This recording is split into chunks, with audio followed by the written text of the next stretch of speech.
Deion Sanders, aka Coach Prime, has done a lot for Colorado football and transformed the program. So why isn't his value being recognized the right way? Why did it take talks with alleged situations with Jerry Jones and the Al Davis situation with Raiders for contract talks to start again with Rick George in Colorado? Let's hear from Deion. But is there a chance that you could head to the NFL? I know where you're going. you trying to go viral, right? Yeah. If I respond, you know we're going viral, right? I know, right? You know what? The only way I would consider is to coach my son. Not son. No. Sons. Okay. I think we're going to go viral with that. Yeah. So that's not a no. Well, I love Colorado. Now, I love my Buffaloes. I love everything that we're building. I love everything that we're doing, and I love Boulder, Colorado. I do. Does it look like I'm bothered?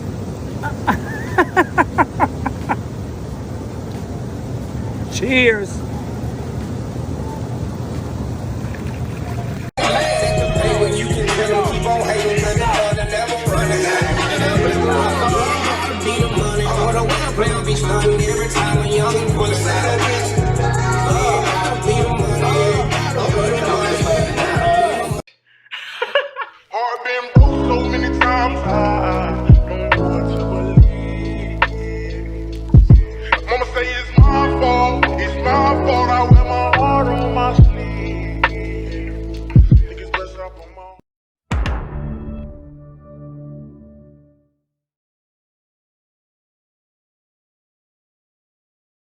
Today we're discussing trust, respect, the new contract extension talks with Deion Sanders, and why Colorado football needs to stop these undertone talks on the value of how they treat Deion Sanders, because we know there's no way in hell that Colorado football is mistreating Deion Sanders. Or at least that's what we think. So I think it behooves them to give him the right offers because he hasn't signed it yet.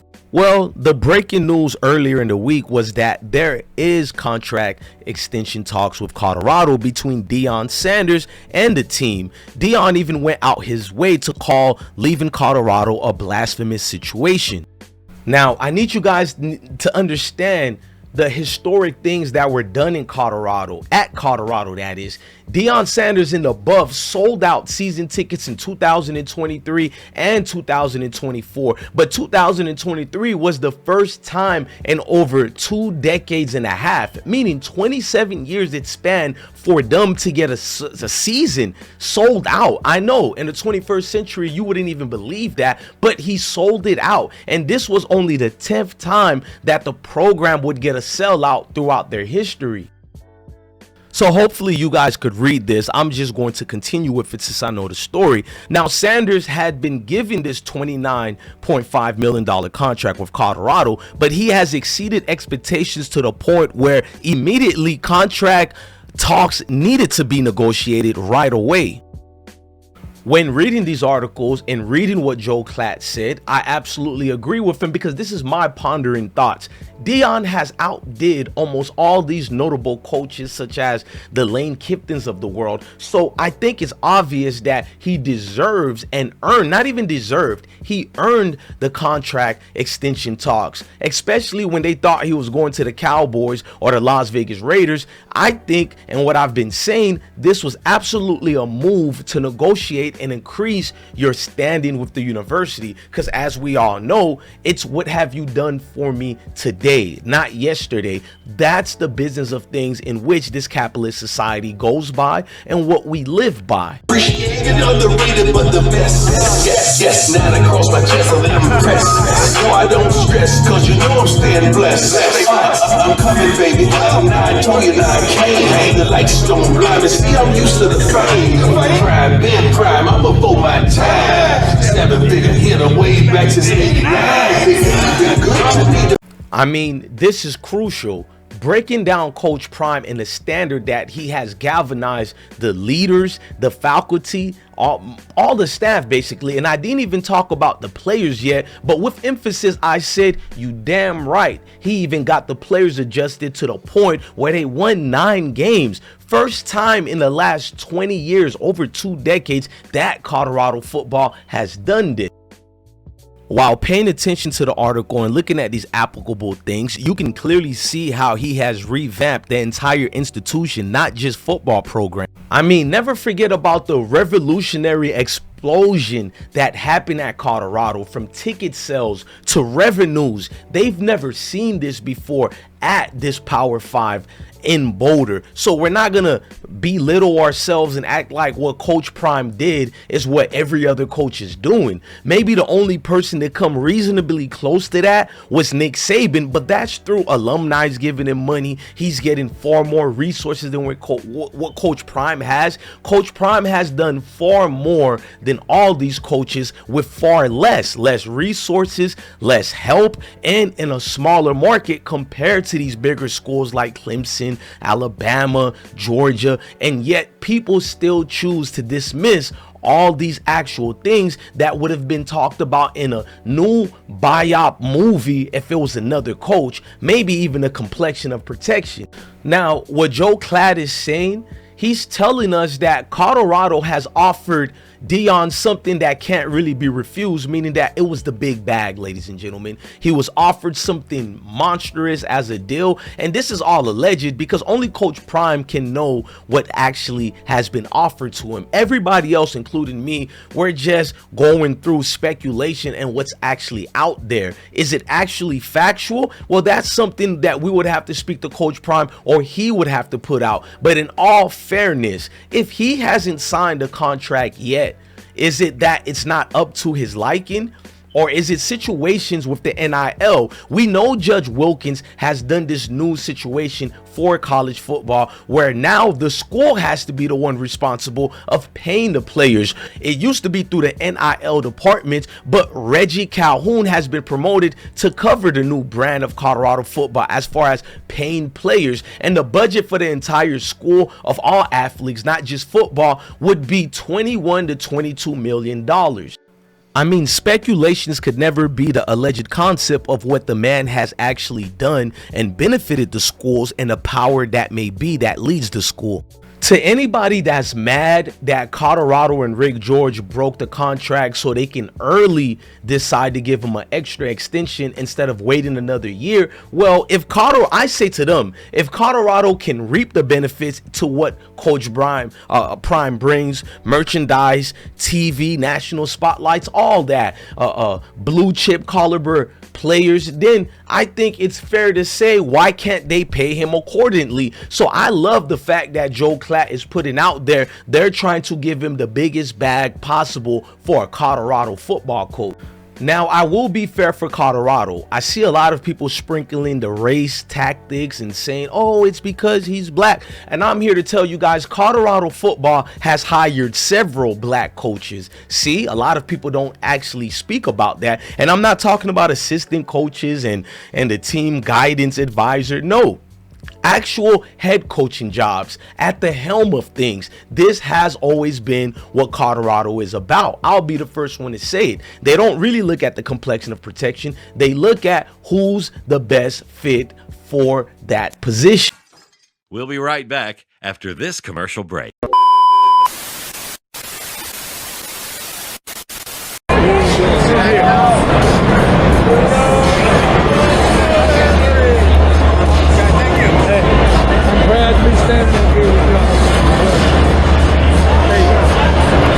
Daddy inspired me too. I know. I didn't know that not having my father figure in my life was a trigger for me that pissed me off, yelling at my wife. And she was like, well, Vince, I think you really need to go talk to your dad. And I have that conversation with my dad to say, I forgive you. And Ask him why. Why were you not here? To hear that from him directly, to have him in my life now, I think that took a lot of pressure off me as well. And I think as you really get a chance to look back and kind of reflect on yourself and your life and what kind of makes you tick in the right way or the wrong way. Props to you for making a step and being able to do that about your attitude, your approach. It's got to feel great to be able to be in that place. Yeah, man, I'm winning again. Take mental health seriously. If you don't, you might hurt your loved ones. Every time you step out your house, give out positive energy. If you can do that, you're going to be great. I don't think I ever said this publicly, but I lost most of my family because of success. When I was in the streets, trying to box and be in the streets, and I'm showing up to the family function high, everybody was cool with me. Mm-hmm. When I was drunk, everybody was cool. Oh, look at him, they laughing, it's a joke. But when me and my wife start elevating and we start putting boundaries in place, like, nah, we ain't gonna do that, man. Hey, y'all can drink at y'all house, but I don't drink no more, man. God took that from me. I don't wanna, it became an issue. Even with my faith, I started putting boundaries, like, man, I can't do that no more. That's your business if you wanna do it, right. But I just can't do it. It's hurtful, yep. But what I learned is you gotta let God have his way, because he's listening to them conversations that you're not privy to. He knows people's hearts. We may look at him like, that's my sister, that's my brother. Yep. He know the heart better than us. Yep. So when God removes somebody, we gotta let him go. So I gotta cry, do what I gotta do, but I gotta let you go over there until your heart change, if it ever change at all. Yep. Or else God gonna say, I tried to tell you. It's hard losing people, but you gotta choose your heart. Because you either had a heart of creating boundaries and letting people gossip and move on and your circle gets smaller, or you could choose the heart of not saying no, not having no boundaries, and you look up and your money ain't right at the end of your career, or everybody got stuff and you looking like, bro, I ain't got nothing. I bought everybody a house, I got everybody a car, everybody got vacation, but now I ain't got what I'm supposed to have and I can't fight no more. Yeah. That's hard too. Mm-hmm. So my thing is, it ain't no easy road. We just got to choose which heart we want to choose. Hey, YouTube family, make sure you hit the like button. Hit the like button. Listen, player, hit the like button, cuz it's free. Snap on the like button ASAP.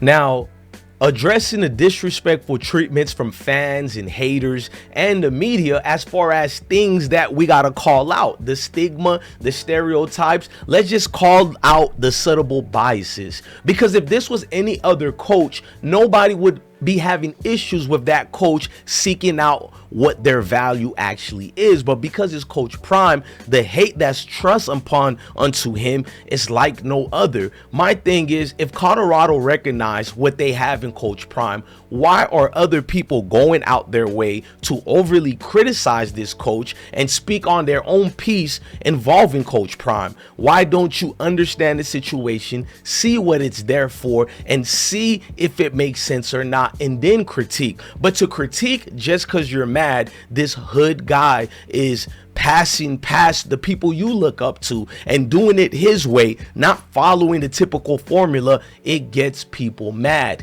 They're not ready for this type of change because the climate and what we're seeing right now is not what they were brought up on, meaning that guys like me and you and Coach Prime was not supposed to surpass what they look at us as, lower and disenfranchised people. Now, obviously, not getting an extension done, the ramifications could be a costly one for the University of Colorado, so they will drop the bag. Now, let's have a heart-to-heart talk with the leaders of Colorado. A lot of people in Colorado has reached out to me prior to this contract extension negotiation talks, and they've told me a lot of things, such as one of my buddies, Electrics. He let me know as far as what Colorado failed to do through the chancellor, through their committee board, as far as they didn't want to bring Deion Sanders to the school because of what he was or what they're afraid of. Remember, let's not make the race thing, because they have hired several black coaches. But what this possibly could be about is being too cheap. We have to understand that in order to have change to anybody of any ethnicity, you have to change the mindset. If the mindset is not changed, then the same thing is going to be done repeatedly over and over, just remaining stagnated. And that is a level of insanity, regardless to how you look at the conclusion of things. Now, let's summarize this quickly. Deion Sanders is not a regular coach. He is a cultural icon. Yes, ladies and gentlemen, a culture icon, a proven minister of the word of the Most High. Since I was in elementary, I've seen what he's done with the word and tongue of the scripture. It is what it is. Now, when you read it in red, God has spoken. I get called the Deion Sanders Glazer every day. Meanwhile, DJ Academics or any celebrity you guys love can talk about a particular topic or subject and you praise these people. But because you dislike Deion Sanders, if I speak anything good about Deion or Colorado, instead of you unsubscribing or just don't comment on our videos, don't even click on it, you galvanize yourself into the comment section to say the most derogatory things to me, a man who you would never say this to in real life. Many people you won't say it to. Thus the reason why you have a troll account and you troll all day for free. But your prime sexual followers, who all live in Florida, Mississippi, Louisiana, who have never been to Boulder, Colorado, and little less to Colorado, probably don't know what snow is unless it's a snow bunny who simply... Now, let's not be like these scrubs in the comment sections. We're not going to diminish the worth of what Deion Sanders is because he comes from the hood like the rest of us. I got news from you. Even the Kennedy families came from the hood originally. The bootlegger gang, many prominent people and faces of America held around the world has come from that soil, the mud, the one we call what people avoid every day. They look down on, they frown upon. Well, over here, we're winning and we tell you to turn that frown upside down, meaning to smile. Let's be honest, it's not just Colorado, it's the media, haters, and everybody, including supporters, to treat Deion Sanders like the asset that he actually is. Because in reality, this is not even towards Colorado. It's just in the ineptitude of the media, fake journalists, just all these things. Let's just be honest. If Deion Sanders was a male individual, these things wouldn't even be out in the open until it actually happens. But when it comes to a brother trying to get his check, everybody seems to count somebody's pocket. I'm gonna do like a Malcolm X. Get your hands out of my pocket. Who simply followed Deion because he has a big name influence in a black community. Let's just keep it funky. I'm going to reiterate my main points once again. Listen to me, guys. Deion Sanders has transformed Colorado football to something basically unparalleled to any other program's value as far as that. Let's just be honest. It's time for Colorado to basically step up and pay him the right bag that he's valued at and what he deserves, but really what he's earned, and treat him with respect because that's what's given and what's earned. Hasn't he earned respect? Hasn't he earned what he has done for everybody else? Let's just end it with a call to action just like this.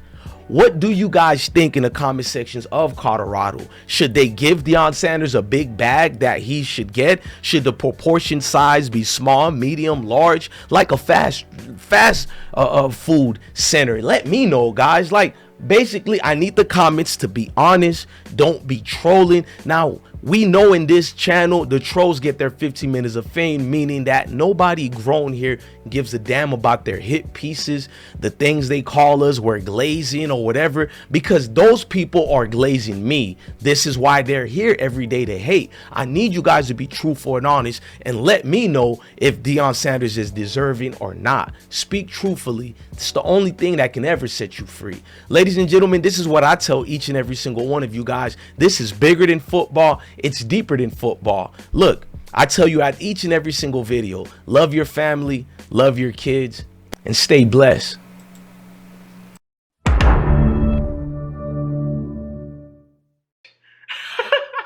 been broke so many times.